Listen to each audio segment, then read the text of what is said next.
ma jeceshahay ilaahay inuu ku jeclaado ma jeceshahay ilaahay inuu raali uu kaa noqdo ma jeceshahay ilaahay inuu macaaga uu noqdo mar walba kuu kaalmeeyo kuu nusreeyo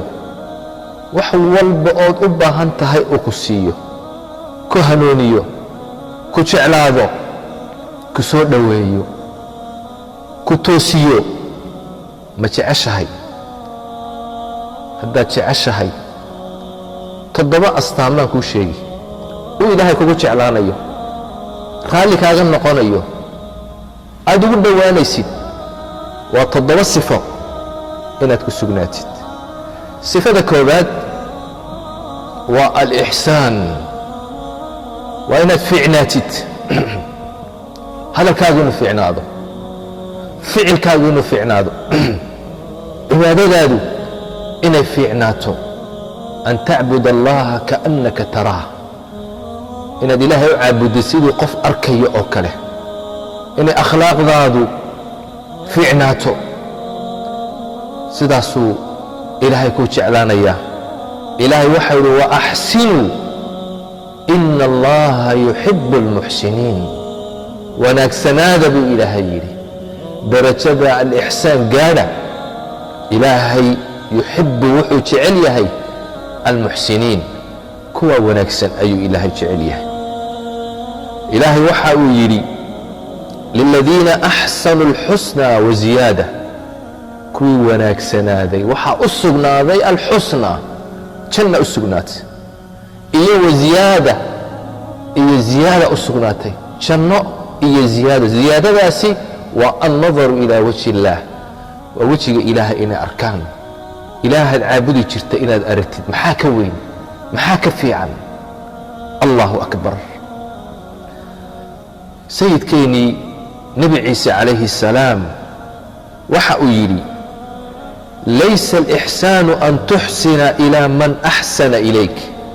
ixsaanku ma aha wanaaggu inaad wanaajisid qofkii ku wanaajiyey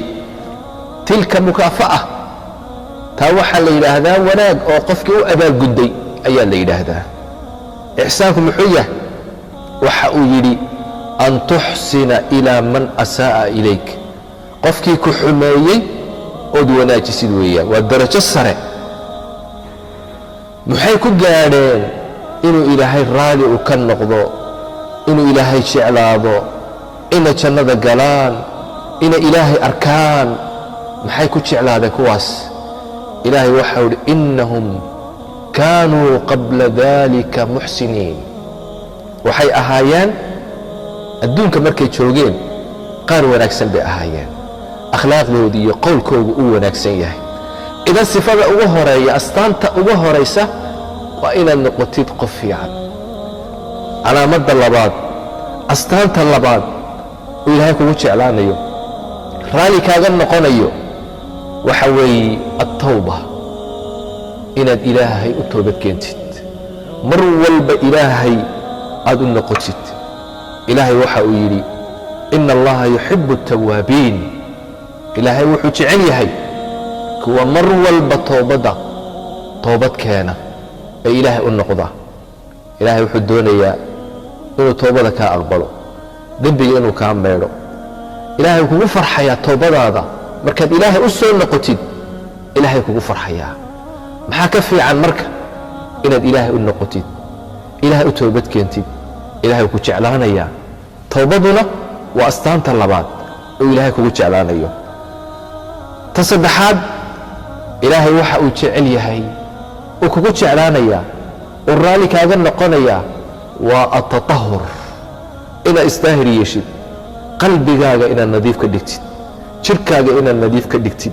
dunuubta inaad iska maydhid iyo tahaaradii xisiga ahayd jasadiga ahayd wahiyaabaka fatahhir ilaahay waxa uu leeyahay wahiyaabaka fatahhir ilaahay waxa uu jecel yahay kuwaasi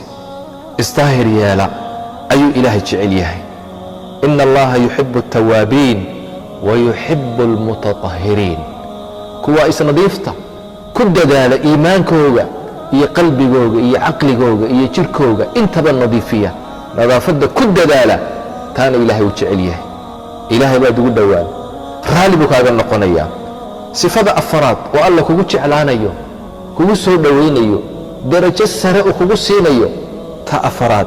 oo alla ka cabsi ilaahay ood ka cabsatid ilaahay waxa uu leeyahay faina allaha yuxibu almuttaqiin ilaahay wuxuu jecel yahay kuwa ka cabsada isaga cadaabkiisa ka cabsada cuquubadiisa ka cabsada naartiisa ka cabsada iska ilaaliya macaasida daacada ilaahay u orda kuwaasuu ilaahay jecel yahay shirkiga iyo xumaanta iyo dunuubta ka fogaada astaanta shanaad uu ilaahay kugu jeclaanayo sifadaasi waa asabr inaad sabir yeelatid ilaahay waxa uu leeyahay wallaahu yuxibu الصaabiriin ilaahay wuxuu jecel yahay kuwa sabra daacaadkiisa khayrka ku sabra maxaarimta ilaahay uu kaa xarimay ka sabra ka joogsada qadarka iyo masaa'ibka dhacaya ee qoran ku sabra kuwaasuu ilaahay jecel yahay ilaahay maxaa ka fiican jannada markuu ilaahay uu ku geeye ee jannada aad geshid ee malaa'igtu kugu soo gasho ay tiraahdo salaamun calaykum bima sabartum fanicma cuqba daar malaa'igtii baa soo gelaysa min kulli baab albaabada jannada waxay ku leeyihiin salaamun calaykum nabadgeliyo korkiina ahaato